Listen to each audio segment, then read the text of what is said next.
ফারাক্কায় বেহাল গুরুত্বপূর্ণ সড়ক, বর্ষায় মারণ ফাঁদ, ক্ষোভে ফুঁসছেন স্থানীয়রা। মুর্শিদাবাদের ফারাক্কার এনটিপিসি পুলিশ ফাঁড়ি থেকে বেওয়া 2 নম্বর গ্রাম পঞ্চায়েতের নিশিন্দ্রা কাটান পর্যন্ত সংযোগকারী গুরুত্বপূর্ণ রাস্তাটি দীর্ঘদিন ধরে বেহাল অবস্থায় পড়ে রয়েছে। পশ্চিমবঙ্গ ঝাড়খণ্ডের মধ্যে যোগাযোগের অন্যতম গুরুত্বপূর্ণ এই রাস্তায় বড় বড় গর্ত তৈরি হয় এবং বর্ষার জল জমে পরিস্থিতি আরও ভয়াবহ হয়ে উঠেছে। এই রাস্তা দিয়ে প্রতিদিন পণ্যবাহী গাড়ি এবং ছোট যানবাহন চলাচল করলেও রাস্তার বেহাল দশার কারণে ছোট গাড়িগুলি চলাচল প্রায় বন্ধ হওয়ার উপক্রম। স্থানীয়দের অভিযোগ, মাঝে মধ্যেই গাড়ির গর্তে পড়ে উল্টে যাওয়ার ঘটনাও ঘটছে। বিশেষ করে ব্রিজের নিচের অংশের রাস্তার অবস্থা অত্যন্ত বিপজ্জনক হয়ে উঠেছে। স্থানীয়দের আরও দাবি, অতীতে এই রাস্তার কাজের জন্য টেন্ডার হয়েছিল, কিন্তু ঠিকাদার সামান্য কাজ করার পর কাটান থেকে মন্দির পর্যন্ত রাস্তার একটি বড় অংশ অসম্পূর্ণ অবস্থায় পড়ে রয়েছে।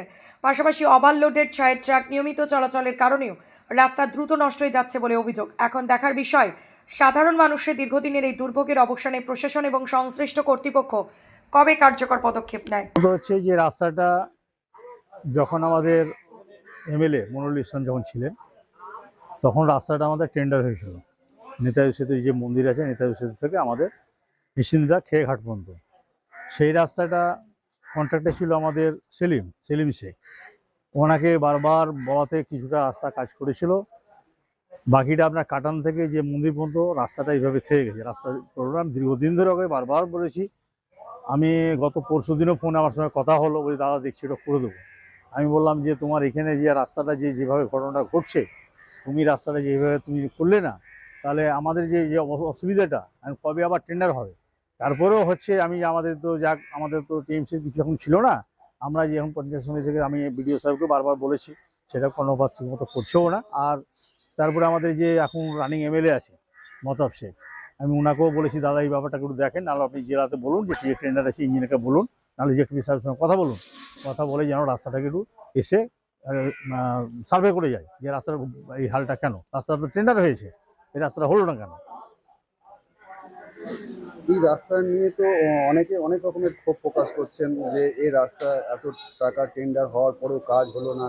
ছাত্রছাত্রীরা এই রাস্তা দিয়ে যাতায়াত করে এবং বিভিন্ন পণ্যবাহী গাড়ি যাতায়াত করছে, তারপরেও এই রাস্তা হচ্ছে না। রাস্তা তো গাড়ি যাচ্ছে বলে, গাড়ি তো এটা কোনো ফ্যাক্টর নয়। গাড়ি হচ্ছে গাড়ি, রুটবাহী গাড়ি যাচ্ছে, ওদের কোনো ব্যাপার না। ব্যাপারটা যে টেন্ডার হয়েছিল, টেন্ডারটা কাজটা হলো না, এটাকে জেলা থেকে দেখতে হবে আর কি, যে কেন কাজটা হলো না। সেটা আমি বারবার এমএলএ সাহেবকে বলেছি। এমএলএ সাহেব ছাড়া তো কেউ নাই আমাদের এখানে, যে কংগ্রেসের যে বিধায়ক আছে মতাব শেখ, ওনাকে আমি বারবার বলেছি। উনি যে জেলাতে গিয়ে কথা বলতে হবে। তিনি কি জানাচ্ছেন? উনি বলছে আমি দেখছি, আমি কথা বলবো গিয়ে। তো তার তো অনেকদিন হয়ে গেল, আমি কয়েকবারই বলেছি, আমি কি জানি না কি আছে। আর আমাদের তো কোনো কিছু এখানে ব্যবস্থা কিছু করা যাচ্ছে না। আমি বিডিও সাহেবকে বলেছি, আমাদের পঞ্চায়েতের থেকে তো কোনো রিপেয়ারিং কোনো নাই। পাশে দুখানা এনটিপিসি রয়েছে, আমলিয়া রয়েছে, তাদের এনটিপিসি তো আমাদের যখন আমাদের এক্স-এমএলএ যখন মনিরুল হক ছিলেন, বুঝলেন, তাতে মোটা বছর দুয়েক আগে ওকে এই আপনার আমাদের সিএম আপনার একে আমাদের আপনার এনটিপিসি যে আমাদের আছে না, এইচআরকে নিয়ে এসে আমাদের কাটানের পর্যন্ত আর নেতাজি সেতু পর্যন্ত এই পর্যন্ত আমরা পুরো ঢালাই রাস্তার জন্য বলেছিলাম, কিন্তু এগ্রি হয়েছিল ঢালাই করে দেবো, তাতেও ঢালাই করেনি। এনটিপিসি তো কোনো কর্ণপাত কোনোদিনই নাই। ওখানে পারলে এনটিপিসি একটু ঢালাইটা করতেই পারে। ওখানে ব্রিজের নিচে রাস্তা এমনি যদি পিচও করে দেয়, বুঝলে, তো রাস্তা ভালো থাকবে না। অ্যাকচুয়ালি আপনার রাস্তা ঠিক করতে গেলে আপনার রাস্তা যেটা আমাদের আছে, ওই যে আপনার যে কালভার্ট আছে, এনটিপিসি যে আপনার অ্যাসড্যাকের যে পাইপগুলো যাচ্ছে, সেই কালভার্ট পর্যন্ত যদি কমসে কম আর এই কেদারনাথের ব্রিজের যে নিচে যেটা যদি কমসে কম কংক্রিট ঢালাই করে দেয়, তাহলে ধরেন এটা সমস্যাটা মিটে যাবে। নাহলে কোনো সমস্যা মিটবে, কারণ জল সবসময় পড়ছে না, ওই রাস্তা এখন ঠিক এখন মুশকিল আছে।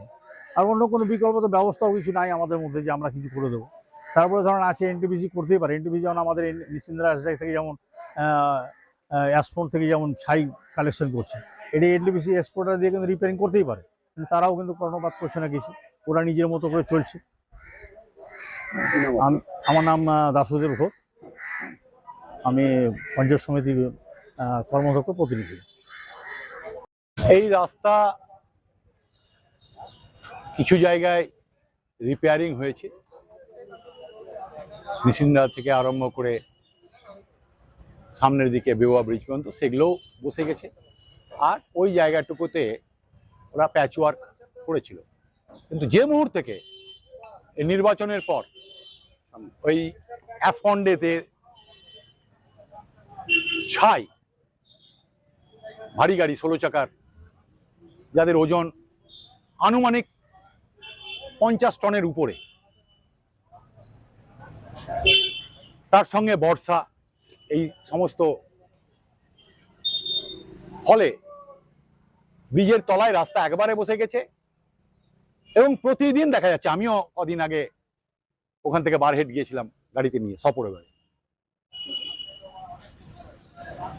সত্যি প্রাণ হাতে নিয়ে যাতায়াত, বিশেষ করে ছোট ছেলেমেয়েরা যারা চণ্ডীপুর আঁধুয়া থেকে নিশিন্দ্রা গ্রামে যে হাই স্কুল সেখানে যাচ্ছে, সেখানে তো এমনি কাটানে গত বছর একটা বাচ্চা ডুবতে ডুবতে বেঁচেছে, অন্যান্য নানা রকম ভয় আছে। এখন একেবারে ব্রিজের তলায় যে ভয়ানক অবস্থা, এর জন্য মূলত দায়ী ওই ভারী ট্রাক, ছায়ের ট্রাক।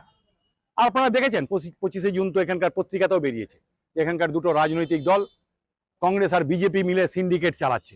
আমরা জানি না যে এখন বন্ধ হয়েছে কিনা, তো 1300 টাকার কুপন ছাপিয়েও সেটা দেখানো হয়েছে। ফলে পুলিশ প্রশাসনের নাকের ডগায় এগুলো হচ্ছে। বিডিও সাহেবও মাঝে মাঝে তাদের নিয়ে মিটিং করছেন। এখানে যে প্রশাসন আছে কি নেই